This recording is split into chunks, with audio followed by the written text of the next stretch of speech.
E agora que esse fenômeno ufológico ele está mais declarado, as pessoas estão, muitas pessoas no Brasil, em Portugal, em vários países estão tendo contato com essa realidade. Eu mesmo já vi naves, eu e minha esposa, né? Nós já vimos uma nave ali em Jaguariúna, né? Caminho de Jaguariúna, ali passando perto de Jaguariúna, indo para Campinas, aquela estrada.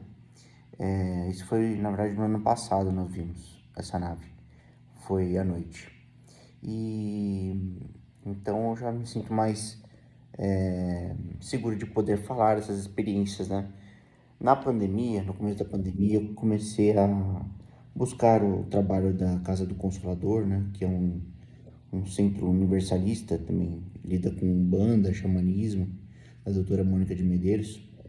E eles têm um trabalho junto da linha dos extraterrestres, que é o projeto Nova Terra do Cilindro Azul, onde você, para quem já ouviu falar de projeção astral, né, de quando você vai dormir, você sai do corpo, né, então tem esse desdobramento que se chama no espiritismo. E aí nós, né, que participávamos disso, ou participamos, nos projetamos um cilindro azul, projetamos em volta do nosso corpo e participamos de missões, aprendizados, curas, enfim, tudo que esse projeto nos proporcionou, né? É, Então, eu participei durante 5 anos. Nesses 5 anos, eu tive projeções astrais, por exemplo, eu visitei uma cidade que fica no umbral médio. O umbral, no espiritismo, ele se classifica em 3 níveis, né? Que umbral grosso, que é onde nós conhecemos como se fosse o inferno de Dante, né? É um inferno como nós mais ou menos, né, como nós pensaríamos no inferno na igreja católica e em outras igrejas. Depois temos um umbral médio, que é onde ficam os espíritos que estão mais envolvidos em culpa, ainda em remorso, enfim, vários sentimentos negativos. Depois o terceiro umbral, que já tem colônias, inclusive onde tem lá aquele filme do Nosso Lar, aquele filme espírita, que é a segunda obra de André Luiz, né, psicografado por Chico Xavier, fica no terceiro umbral. E aí depois as demais dimensões, né? Mas essas três consistem no umbral, né? E eu visitei uma cidade no umbral, fui visitar uma pessoa que era próxima a mim, né? Que já desencarnou alguns anos atrás, e conheci lá a cidade.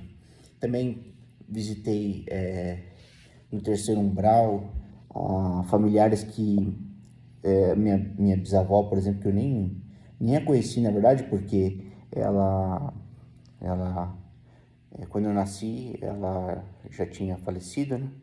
Mas em detalhes, assim, até conversei com meus avós, eu falei, nossa, realmente é ela, tudo que você descreve era ela. Tive vários sonhos com ela, me passou várias informações, enfim, né? Vários sonhos de contato com essas pessoas que estão do lado de lá, ou estavam do lado de lá, né? E também vi seres como os pleiadianos, né?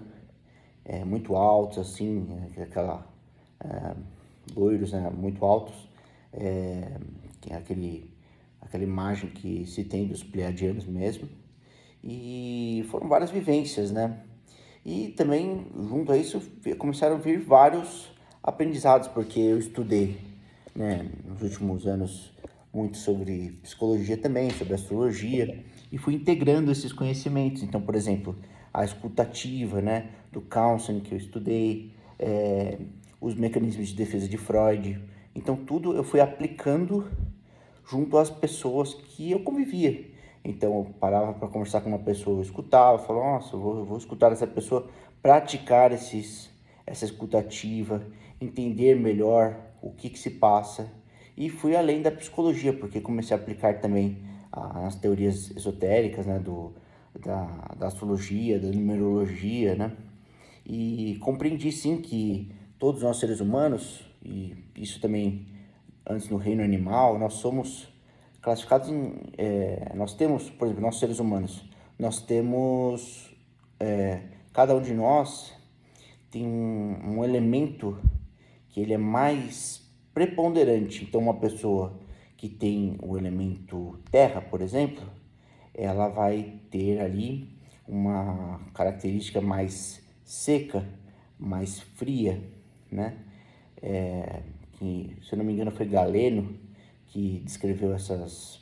Foi um médico da antiguidade que descreveu esses temperamentos, né? Mas que tem a ver, sim, com a astrologia, né? Então, a pessoa que de terra mais seca, mais fria, ela vai combinar com a água, né? Então, a água, por exemplo, a pessoa de água, ela tem mais a parte de mais úmida e fria também, né? Então, a terra ela vai dar o suporte material para a água existir. Já a pessoa de fogo, que é seca e quente, vai dar o suporte, né, para acender aos céus, né? Então, o ar que é úmido e quente. Isso tudo representa a força da natureza. Nos animais, por exemplo, os animais são divididos em 4 tipos, né, principalmente. Principalmente os animais que nós temos mais na lida do dia a dia, que são os pets, que nós temos, os cachorros, os gatos, eles se dividem em 4 tipos principalmente. Os que vão defender o lar, que se trata do externo, quer dizer, o elemento ar. Os que vão transmutar, quer dizer, o fogo, o que transmuta, que geralmente traz aquela alegria, transmuta as energias. Os que vão proteger os sentimentos, quer dizer, proteger o interno, proteger o dono, é o elemento água, né? Que vai lidar com a parte mais emocional, mais ligada à parte emocional da família. E também os de elemento terra, que eles vão fazer o aterramento, né? Eles vão fazer o ancoramento da energia. Eles vão trazer para o plano da fisicalidade. Então, isso é papel dos animais do elemento terra. Isso se aplica, depois derivando para um outro reino, que é o nosso, né? Também dessa forma. Então, as pessoas com o elemento terra vão combinar mais com o elemento água, as pessoas com o elemento fogo vão combinar mais com o elemento ar. E nós podemos, dentro da astrologia, verificar qual é o elemento preponderante de cada pessoa, né? Isso também tem a ver com a teoria do Yin Yang, né? Que é essa dualidade, porque o mapa também, no mapa astral, cada casa vai designar um elemento Yin ou Yang, né?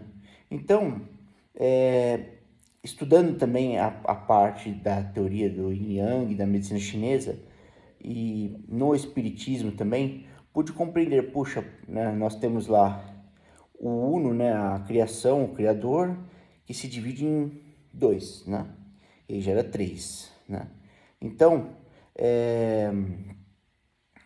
essa divisão, essa bipolaridade, essa dualidade, ela vai se estender a todos os seres do universo. Então, tudo, por exemplo, na teoria do Yin Yang, tem lá um polo que é mais positivo, um polo que é mais negativo, e dentro de cada um há um pedaço do outro, porque eles vão se movimentando em direção ao outro. Então nada é estático, tudo é movimento contínuo. Por exemplo, na filosofia, né? Heráclito, por exemplo, falava do Pantarrei, que é o movimento eterno. Então, na própria filosofia grega, todas as correntes falavam de um movimento eterno, de um constante fluxo de energia. Na física, por exemplo, nós temos também o princípio de Mach, né? Que ele encabeçou todos esses estudos da relatividade, né? Que foi estudado por Einstein e outros cientistas, né? Dentro da física quântica. Então, tudo isso promove um entendimento de que nós vivemos um movimento contínuo, uma mudança contínua, porque nós somos relativos. Quando nós tentamos entender Deus, na verdade, para nós aqui, ainda não é possível isso. Por quê? Porque Deus, ele é absoluto. E nós tendemos a nossa mente tende a conceitualizar as coisas como se fosse de forma absoluta. Então, por exemplo, é A ou B, é direita ou esquerda, para cima ou para baixo. Então fica a mente muito concreta, né? E isso acaba trazendo uma rigidez cognitiva muito engessada e acaba travando um pouco a nossa crítica, a nossa possibilidade de enxergar soluções na vida. Então eu agreguei todos esses conhecimentos esotéricos, esses conhecimentos espirituais, junto com os estudos mesmo, autodidatas e também nas faculdades que eu passei, estudando economia, estudando psicologia, estudando história, estudando filosofia, estudando radiologia, estudando vários conhecimentos para poder sistematizar, né, trazer de forma sistêmica esse conhecimento, que não sou só eu que tenho esse conhecimento, claro, muitas tradições de escolas iniciáticas também divulgam esse conhecimento. É claro que talvez de forma mais reservada, hoje um pouco mais aberta, né? Mas os próprios os líderes, né, dos países e mesmo pessoas com um conhecimento um pouco mais aprofundado nessas áreas de conhecimento e também numa classe social, talvez, digamos, a maior parte deles goza de uma liberdade maior financeira, então eles têm esse conhecimento, só que não é passado para todo mundo para que não se possa ter essa possibilidade de crítica mesmo, né? De nós termos acesso a uma informação que seria muito proveitosa para nós, seria muito... Nós poderíamos começar a enxergar a vida de uma maneira mais serena, uma maneira mais crítica, né? Então, isso tudo foi possível graças a essa análise, a esse estudo, essa leitura, muita leitura que eu fiz, muitos livros. Vocês podem ter visto aí nas postagens, muitos livros que eu li, muita prática de escuta ativa, também de discurso, de falar, de diálogo. Então, tudo isso formou, digamos, a minha base, né? Que hoje eu posso dizer que na astrologia, por exemplo, que é o que eu tenho mais divulgado, numa parte mais vocacional, digamos, a nível pessoal, a nível diretamente com o cliente, ou se fosse no âmbito de negócio, seria o business to consumer, né, B2C, ou então o B2B seria na parte da astrologia mundial, que eu trago essas previsões, onde, por exemplo, eu falei da guerra do Irã, né, que aconteceu agora final de fevereiro em março, né? Eu tenho um vídeo onde eu previ esse evento. Então, a astrologia mundial trata dessas análises políticas, econômicas, né? Então, tudo isso são essas duas abordagens que eu sigo, principalmente da astrologia, fortemente apoiado na numerologia, que eu estudei bastante também, e toda essa tradição esotérica e também científica, porque eu não sou formado no meio acadêmico, porém eu estudei bastante a área da ciência, não posso me dizer um cientista, né, formalmente, mas busco compreender e estudar bastante, né, todas esses campos de conhecimento que eu acredito que não devem ficar restritos apenas a quem tem o diploma, porque o conhecimento liberta, temos de concordar com isso, que o conhecimento ele é poder, ele liberta. Então ele deve ser passado de forma responsável e de forma que possa auxiliar, de fato, sem manipular, sem viés, sem querer doutrinar as pessoas, sem querer apenas visar o lucro, né? Que acaba trazendo um grande problema para toda essa nossa realidade atual. Então, esse aqui fica um relato para que possamos entender aqui o que aconteceu. Hoje eu não faço mais esse trabalho espiritual, eu realmente digo assim, eu foco na questão da minha família, na questão do meu trabalho profissional, eu foco mais nessa linha porque eu julgo que eu fui bastante, tudo que eu queria, pelo menos nesse momento, eu obtive dessa parte de entendimento de estudo, né?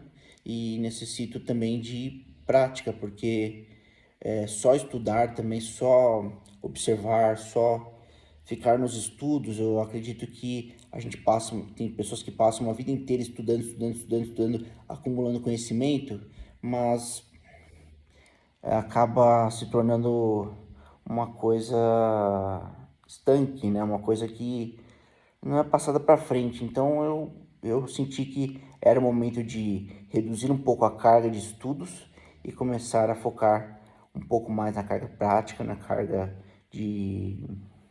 na lida, né, do dia a dia mesmo, dia a dia comum. Então, esse é o meu relato, né? E que possamos entender, sim, que é uma realidade da questão ufológica, né? Do que está acontecendo no mundo.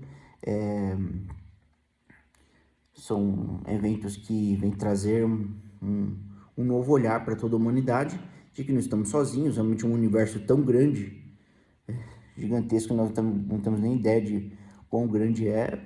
Pensar que estaríamos sozinhos nele é muita arrogância da nossa parte, né? Então, esses irmãos, em geral, não vamos dizer todos, mas estão aqui para nos ajudar para que possamos ter equilíbrio, que possamos ter uma vida mais em paz, né? No sentido de que a paz, quando eu entrei no trabalho do Cilindro Azul, foi dito lá, até na questão de Sócrates, que a, a necessidade de se dizer apenas o verdadeiro, justo e bom. Se não fosse isso, ficar em silêncio. Eu pratiquei muito isso, pratiquei durante 5, 6 meses isso muito fortemente para entender o porquê. E eu entendi. Porque o universo, você pensar em Deus, verdadeiro, é a verdade, tudo tem uma explicação. O ser humano não consegue compreender ainda hoje aqui da Terra, né? Mas tudo vai ter uma verdade, vai em busca da verdade, em busca de algo muito maior do que nós, que possamos explicar isso um dia. É, tudo é bom porque tem uma utilidade. Tudo, como se diz na teoria do Yin Yang, é um polo positivo e negativo. Então, uma coisa que nós julgamos ser muito boa tem um lado negativo, mas uma coisa que tem um lado negativo também tem uma coisa boa, um lado positivo. Então, tudo tem utilidade, tudo é bom nesse sentido, porque tudo vai tender a um aprendizado posterior. Então, nada é perdido nesta vida, né? Mesmo uma situação muito dramática, muito trágica, algum aprendizado ela gera. E também justo porque, por exemplo, na física se diz da entropia, né? Entropia que vai gerar energia para o caos, e a entropia negativa que vai organizar a matéria. Então, seria um equilíbrio, porque se nós apenas organizássemos, não teria a destruição, que é uma lei também universal. As coisas precisam se transmutar, no sentido de destruir, no sentido de transmutar. Elas precisam mudar, transformar para haver algo novo. Às vezes precisa de um Big Bang mesmo, né? Não sei se o Big Bang realmente existiu, mas no sentido de que precisa de uma mudança forte. E também depois precisa organizar. Então é um movimento de entropia negativa, que tende ao equilíbrio, tende à homeostase, tende à paz, que é o que essa mensagem vem trazer. Então, falar do verdadeiro, justo e bom é justamente você enxergar que tudo na vida deveria, né? Nós deveríamos buscar esse aspecto do verdadeiro, justo e bom, porque assim não traríamos nenhum tipo de situação em que possa prejudicar ou manipular ou mesmo tirar vantagem de alguém, porque nós estaríamos apenas trazendo o que há de mais proveitoso e melhor e de mais equilibrado para o nosso diálogo. Então, isso que eu aprendi, né, esses últimos anos. Então, agradeço pela atenção.